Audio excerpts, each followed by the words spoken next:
Baik, Assalamualaikum warahmatullahi wabarakatuh.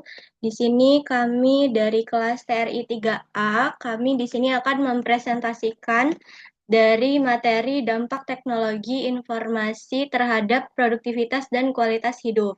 Sebelumnya, izin memperkenalkan diri, nama saya Rahma Zulia Putri dengan NPM 24782027 dan dua rekan saya. Saya Nabila Aila Rasati dengan NPM 247782022. Saya Rehan Aditya dengan NPM 2478228. Baik, di sini kita akan langsung masuk pada slide materi.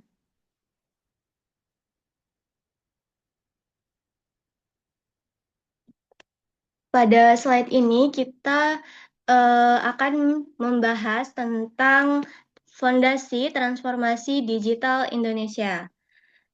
Bisa kita lihat bahwa transformasi digital di Indonesia saat ini itu bukan lagi sekadar pilihan, tapi sudah menjadi kebutuhan utama dalam meningkatkan kualitas hidup masyarakat. Di sini ada kutipan dari Kementerian Kominfo tahun 2022, transformasi digital bukan lagi pilihan, tetapi kebutuhan untuk meningkatkan kualitas hidup masyarakat. Pernyataan ini ditegaskan oleh Kementerian Kominfo.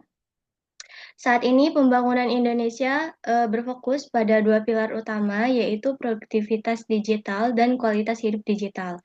Produktivitas digital berkaitan dengan peningkatan efisiensi kerja melalui pemanfaatan teknologi seperti internet dengan kecepatan yang tinggi, lalu ada cloud computing dan otomatisasi proses bisnis. Sementara itu, kualitas hidup digital terlihat dari meningkatnya kemudahan masyarakat dalam mengakses layanan penting, seperti layanan kesehatan, pendidikan, transportasi, dan layanan publik berbasis digital lainnya. Dalam konteks Indonesia sendiri, ekonomi digital telah berkontribusi sekitar 18% terhadap PDB nasional dan diproyeksikan bakal terus meningkat, sehingga menunjukkan peran yang strategis teknologi informasi dalam pertumbuhan ekonomi. Next.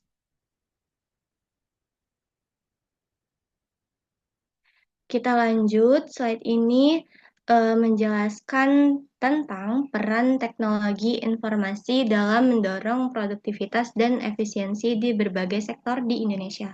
Salah satu peran utamanya adalah membangun infrastruktur jaringan yang stabil dan andal sebagai konektivitas nasional. Selain itu, TI juga mendukung otomasi industri melalui pemanfaatan IoT, lalu ada sensor pintar juga. Terus ada pemantauan real time yang membantu proses produksi itu menjadi lebih efisien. Aspek penting lainnya itu ada di keamanan data yang bertujuan menjaga integritas dan juga perlindungan informasi di era digital. Teknologi cloud itu juga berperan besar ya dalam mendukung kolaborasi tim. Lalu penyimpanan data juga, apalagi penyimpanan data dengan skala besar dan operasional aplikasi bisnis. Tidak hanya di sektor industri dan bisnis, TI juga diterapkan pada smart farming yang membantu meningkatkan hasil panen dan efisiensi pengelolaan lahan pertanian di Indonesia. Next slide. Nah, pada slide ini ada beberapa contoh inovasi cloud lokal yang berkembang di Indonesia dan berperan penting dalam mendukung ekosistem digital nasional. Salah satunya ada Dewa Web, yang dimana Dewa Web ini dia menyediakan layanan cloud hosting dari website UMKM dan aplikasi bisnis, sehingga bisa membantu pelaku usaha kecil beradaptasi dengan digitalisasi. Kemudian ada ID Cloud House yang menawarkan layanan kayak cloud server, terus penyimpanan data yang fleksibel dan scalable, khususnya bagi startup ya, dan UMKM yang masih berkembang. Selain itu ada Telkom Cloud yang hadir sebagai infrastruktur cloud nasional yang mendukung kebutuhan industri besar, terus instansi pemerintah juga. Keberadaan layanan cloud lokal ini dia menjadi salah satu tulang punggung inovasi digital karena mampu meningkatkan efisiensi operasional sekaligus mendukung pertumbuhan ekonomi digital Indonesia. Kita masuk ke slide 5 berikutnya. Slide ini menunjukkan adanya hubungan yang sangat erat antara teknologi informasi, cloud, dan otomasi dalam menciptakan efisiensi kerja. Nah, teknologi informasi sendiri dia berperan nih dalam mempercepat akses informasi dan komunikasi di lingkungan kerja. Cloud sendiri dia memudahkan proses kolaborasi antar tim serta menyediakan penyimpanan data yang fleksibel dan juga mudah diakses. Sementara itu, otomasi dia membantu mengurangi pekerjaan manual dan meningkatkan akurasi dalam berbagai proses kerja. Dengan mengombinasikan ketiga aspek tersebut, organisasi tentunya dapat mencapai proses kerja yang lebih cepat, terus hemat biaya juga, dan tentunya jauh lebih produktif. Nah, hal ini menjelaskan mengapa pemanfaatan TI, cloud, dan otomasi menjadi kunci utama peningkatan produktivitas di era digital. Mungkin itu saja yang dapat saya sampaikan. Untuk next slide itu bakal dilanjutkan oleh rekan saya.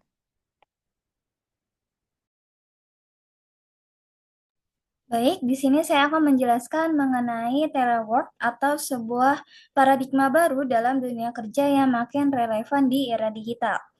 Nah, sebelumnya di sini saya akan menjelaskan mengenai telework atau bekerja jarak jauh, di mana konsep ini konsep kerja yang memanfaatkan konektivitas internet dan perangkat digital. Jadi pekerjaan itu tetap berjalan, tapi lokasi kerja jadi fleksibel. Nah, perubahan ini bukan cuma tren global, tapi juga jadi kenyataan sehari-hari di Indonesia. Pandemi itu mempercepat prosesnya, dan sekarang telework bukan lagi alternatif, tapi sudah jadi norma baru di banyak sektor. Nah, di sini juga ada dampak positif pada keseimbangan hidup. Jadi, telework itu membawa banyak dampak positif, terutama pada keseimbangan hidup dan kerja. Nah, yang pertama, fleksibilitas waktu dan lokasi. Jadi, pekerja itu punya kendali lebih besar atas jadwal kerja mereka. Nah, yang kedua, penghematan waktu dan biaya transportasi. Jadi, tidak ada lagi waktu habis di jalan atau biaya bensin dan ongkos harian. Nah, yang ketiga, meningkatkan otonomi dan kepuasan kerja.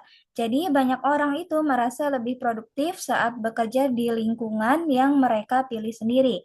Nah, semua ini membuat telework jadi pilihan menarik, terutama bagi generasi kerja digital seperti saat ini. Nah, selain itu, di Indonesia sendiri penerapan telework itu dibagi ada di beberapa sektor. Yang pertama ada ASN hybrid, di mana aparatur sipil negara itu mulai mengadopsi model kerja hybrid, menggabungkan kerja kantor dan kerja jarak jauh. Nah, yang kedua ada startup remote first, di mana banyak startup itu memilih model kerja remote penuh yang memungkinkan mereka merekrut talenta dari seluruh Indonesia tanpa batasan geografis. Nah, yang terakhir ada freelancer digital, di mana platform seperti Upwork dan Seribu Lancer itu mendorong pertumbuhan pesat pekerja lepas digital dari desainer, penulis, sampai developer. Nah, selain itu ada risiko dan tantangan dari telework sendiri. Nah, tapi telework ini juga kan punya tantangan serius. Nah, yang pertama itu ada batas antara pekerjaan dan kehidupan pribadi sering jadi kabur. Nah, budaya always on itu membuat banyak pekerja rentan mengalami digital burnout. Selain itu, telework menuntut disiplin diri yang tinggi. Tanpa manajemen waktu yang baik, produktivitas justru bisa menurun. Karena itu, etika kerja online jadi sangat penting. Nah, di bagian sini ada etika dalam bekerja online. Jadi, etika kerja online itu mencakup beberapa hal utama. Yang pertama, disiplin waktu dan manajemen diri yang baik. Kedua, ada komunikasi yang profesional dan efektif. Dan yang terakhir, menjaga keamanan data dan privasi informasi saat bekerja dari rumah. Hal ini itu penting supaya telework tetap sehat, produktif, dan berkelanjutan. Nah, slide selanjutnya di sini saya akan menjelaskan mengenai kesenjangan digital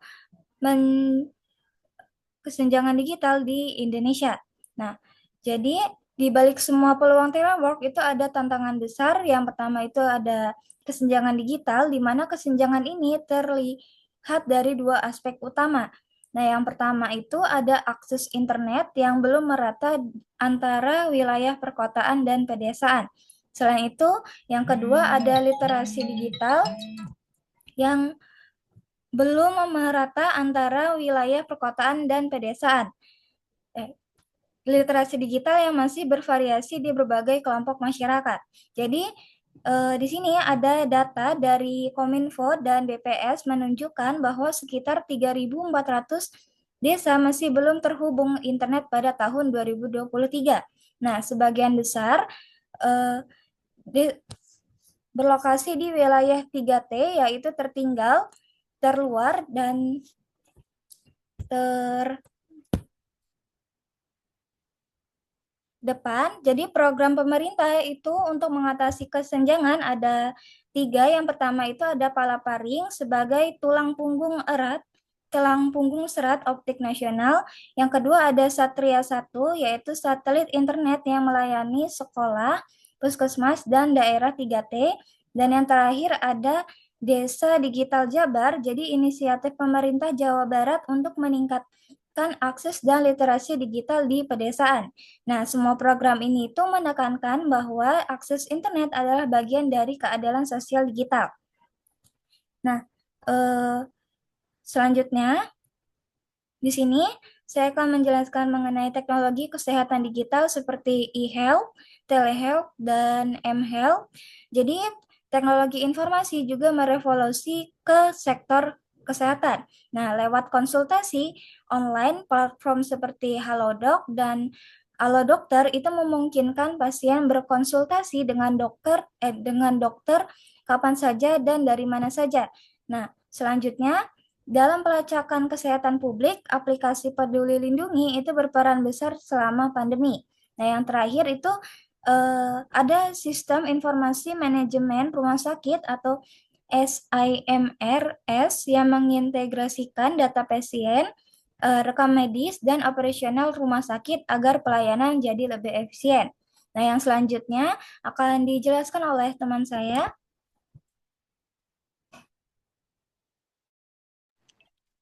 Baik, terima kasih. Di sini saya akan melanjutkan presentasi dari rekan saya, di mana dalam slide ini yaitu yang berjudul isu penting keamanan dan privacy data pasien.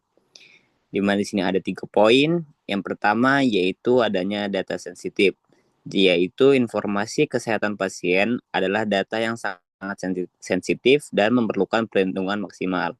Yang artinya yaitu informasi kesehatan pasien itu adalah data yang paling penting yang harus kita jaga dalam data yang kita simpan dan memerlukan perlindungan maksimal agar data itu tidak bocor atau diambil oleh publik begitu. Dan yang kedua yaitu adanya regulasi UU PDP, di mana regulasi UU PDP ini yaitu perlindungan data diatur oleh UU Perlindungan Data Pribadi nomor 27 tahun 2022 yang mewajibkan kepatuhan ketat, dan di mana dalam data itu di situ juga dia ada perlindungannya yang diatur oleh UU Perlindungan, dan apabila kita melanggar UU PDP itu maka kita akan kena sanksi atau kena hukuman bagi pelanggaran pengambilan data begitu.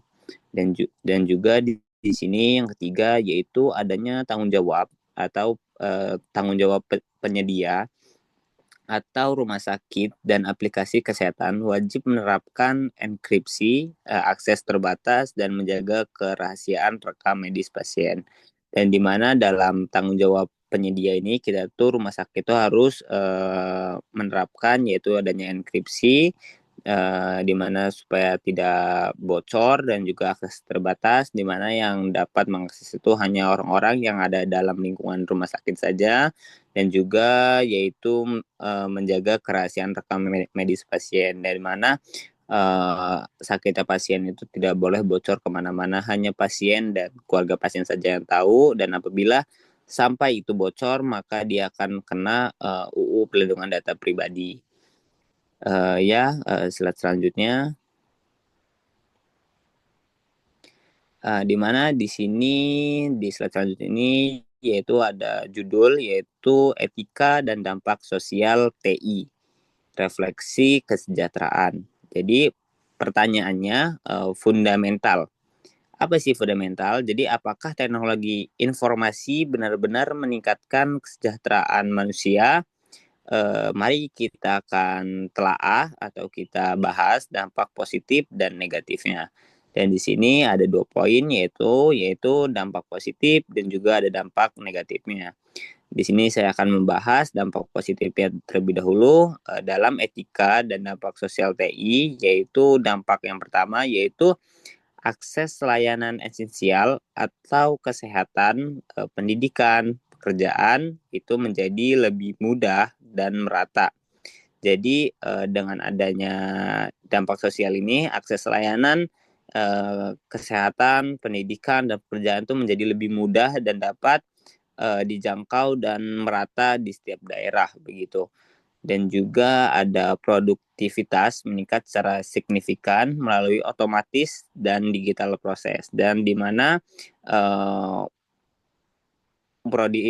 produktivitas meningkat secara signifikan ini yaitu karena adanya media sosial, maka dapat diakses dengan mudah melalui otomatis dan digitalisasi proses, itu akan mempermudah pekerjaan, jadi meningkatkan produktivitas secara signifikan. Dan juga di sini ada memperluas peluang ekonomi dan inovasi. Jadi dengan adanya sosial ini yaitu untuk memperluas peluang kita untuk berkreasi dan juga inovasi dalam meningkatkan ekonomi kita maupun kesejahteraan kita begitu. Dan juga di sini adanya dampak negatif yaitu resiko digital burnout, yaitu akibat beban kerja online yang berlebihan dan budaya always connected. Jadi resikonya yaitu digital burnout, yaitu akibat beban kerja online yang berlebihan. Jadi dampak negatifnya juga yaitu karena mudahnya diakses oleh media sosial, maka kerja online itu bisa dikasih yang lebih banyak dan lebih berat, maka itu akan beresiko digital burnout. Dan juga di sini ada potensi menurunnya integrasi sosial langsung dan kualitas hubungan interpersonal. Jadi di mana karena kita melalui media sosial bekerjanya, maka kita itu kemungkinan besar yaitu kita tidak tatap muka dengan orang lain dan kita tidak berinteraksi dengan orang lain, maka itu akan menurunnya kualitas hubungan interpersonal terhadap orang begitu. Dan juga di sini ada ketergantungan berlebihan pada teknologi dapat memicu masalah kesehatan mental. Nah, di mana karena teknologi ini itu kan bisa diakses lewat mana saja. Apabila dia menggunakan teknologi itu secara berlebihan, kayak dia kerja online, nggak ketemu orang, kayak dia cuma di rumah aja main game, nggak main ketemu orang, maka dia di situ akan memicu masalah kesehatan mentalnya. Dia bisa depresi, bisa introvert kalau sekarang, tidak bisa berbaur dengan dunia luar. Jadi apabila dia keluar dan dia melihat dunia, maka dia akan kaget dan dia akan mengalami masalah kesehatan mental. Bahwasanya di dunia teknologi dan dunia nyata itu sangat berbeda, maka dia tidak bisa mengimbangkan dengan dunia luar, maka dia akan mengalami kesehatan mentalnya. Dan slide selanjutnya.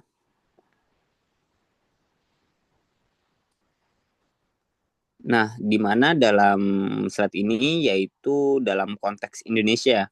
Di Indonesia, budaya kerja digital terus berkembang di berbagai lingkungan, dari kantor korporat, startup inovatif, hingga sektor ASN. Hal ini menimbulkan tantangan besar dalam menjaga keseimbangan antara pemanfaatan teknologi dan juga kesehatan mental. Nah, jadi di Indonesia ini budaya kerja digital itu terus berkembang di berbagai lingkungan seperti yang ada di korporat, startup inovatif hingga sektor ASN. Dan juga mungkin di lingkungan kampus juga dia sudah mulai namanya adanya daring eh, kuliah online, habis itu seandainya kalau mau ngumpul tugas ya tinggal online. Jadi hal ini juga menimbulkan tantangan besar dalam menjaga keseimbangan antara pemanfaatan teknologi dan juga kesehatan mental. Contohnya yang kayak saya tadi itu karena dia kerjanya di rumah saja, tidak berbaur dengan orang lain, maka apabila dia berbaur, dia tidak bisa berbaur dengan orang-orang lain, dia dikucilkan, habis itu dia pemalu karena dia di rumah saja kerjanya dengan teknologi tidak berbaur, itulah salah satu kesehatan mental.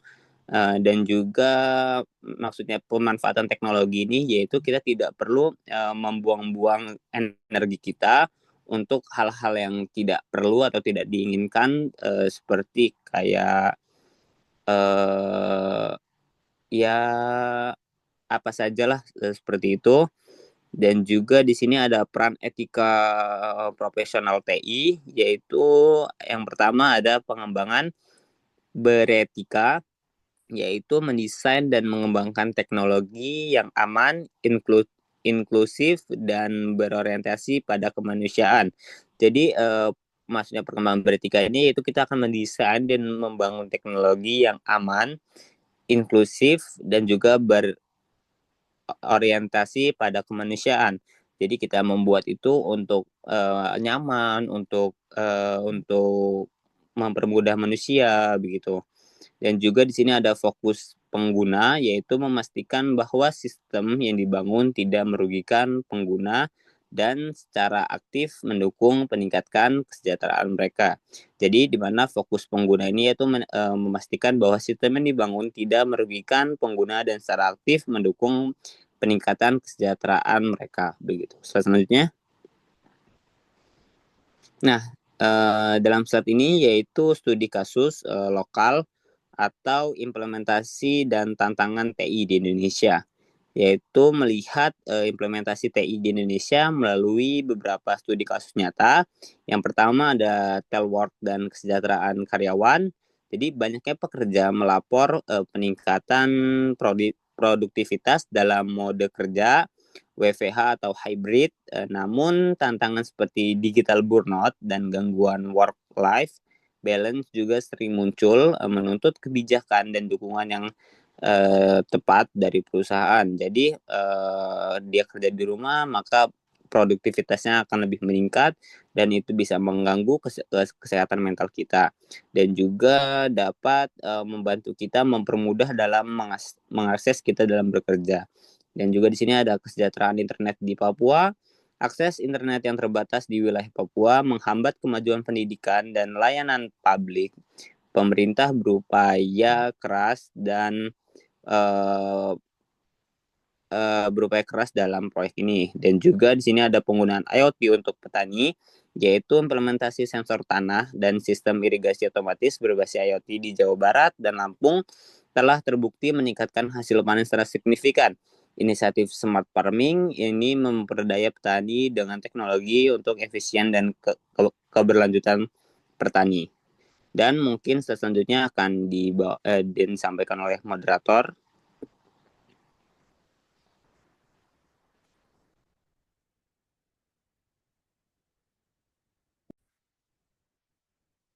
Nah, jadi di sini saya akan memaparkan untuk isi ringkasan dan refleksi etis dari presentasi kali ini, yaitu membangun masa depan digital yang inklusif.